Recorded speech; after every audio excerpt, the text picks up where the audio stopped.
बाबा नंद सिंह जी के पास एक मुस्लिम पीर आया। उसने कहा कि मेरे 40 वर्षों से मेरी बंदगी रखी हुई है, अल्लाह तक पुकार नहीं जा रही। मुस्लिम पीर कह रहा है।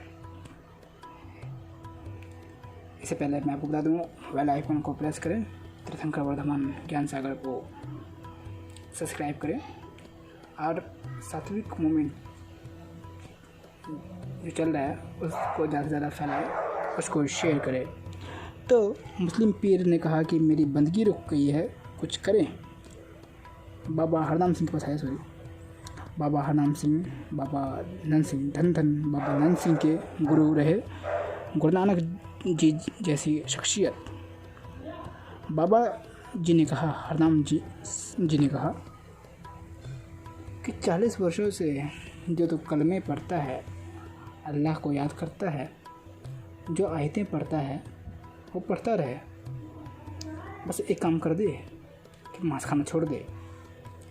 तब उस मुस्लिम पीर ने कहा कि हमारे में तो मना नहीं किया गया है।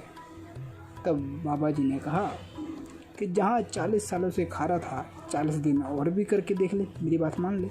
जो आयतें जो कलमे पढ़ रहा है वो पढ़ता रहे, दिन रात वो पढ़ता रहे, बस मांस खाना छोड़ दे, ये काम ये कर ले। नहीं कुछ हुआ तो दोबारा से खाना शुरू कर देना, इसमें क्या है। मुस्लिम पीर ने बात मानी। बताते हैं 10 से 15 दिन के भीतर उसका 10वां द्वार खुल गया। आया बाबा जी के पास, बाबा हरनाम जी के पास, कहा ये कैसे हुआ, हमारे में तो मना नहीं किया गया है। तब हरनाम सिंह जी ने कहा मनाही है, सख्त मनाही है। आप देख सकते हैं कि जीवों पे उसने दया की, छोड़ा तो उसका 10वां द्वार खुल गया। 10वां द्वार की चर्चा यहाँ पे नहीं की जा सकती, बहुत लंबा विषय है। बस इतना समझ लीजिए कि जीव दया उसने की। मोहम्मद हज़रत साहब, मुझे भी लगता था कि कुरान शरीफ में खाने की मनाही नहीं की गई है, लेकिन मैंने बाद में जब अध्ययन करना शुरू किया देखा। देखिए, कोई अगर आपको ये कहे कि हमारे धर्म बाइबल वगैरह में खाना है, तो उनको आप कहिए कि कोई भी कमिटमेंट निकाल के दिखाए कि कहीं पर ये लिखा है कि खाओ, या कुरान शरीफ में कोई भी आयत निकाल के बताओ यहाँ पे कहा गया है कि खाओ, मांस को खाओ, जीवों की हत्या करो, जीव हिंसा करो। कुरान शरीफ में भी भाईचारे की बात की गई है। मोहम्मद हज़रत साहब बहुत बड़े बड़े चोगी पहनते थे, बहुत बड़े बड़े, पैरों से भी नीचे तक, रेगिस्तान के इलाके में बैठे हुए ध्यान में।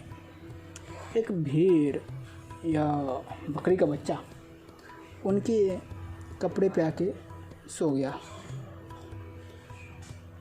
मोहम्मद साहब ध्यान से उठे तो देखा कि भेड़ का बच्चा उनके कपड़े पे सो रहा है। उस बच्चे की नींद खराब ना हो जाए तो इसलिए वो बैठे रहे। जब रात हो गई तो उन्होंने अपने शिष्य को बुलाया, हज़रत साहब ने अपने शिष्यों को बुलाया और अपने कपड़े कैंची से कटवा दिए, क्योंकि उस जीव के बच्चे की नींद ना ख़राब हो जाए। ज़रा यहाँ पे विचार करने वाली बात है कि मोहम्मद साहब एक बकरी के बच्चे की नींद ना ख़राब हो जाए इसलिए उन्होंने अपने कपड़े कटवा दिए, तो वो कैसे आज्ञा दे सकते हैं जीवों को मार के खाओ। विचार करने वाली बात। अपने अपने मतलब की लोग बात बना देते हैं।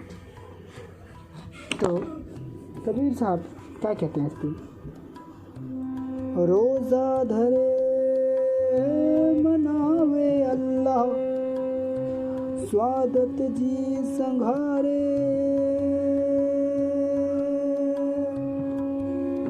आपा देखे अब रहा नहीं सोचे, काहे को झक मारे। गुरु साहब ने इस प्रकार से डांट कर पहली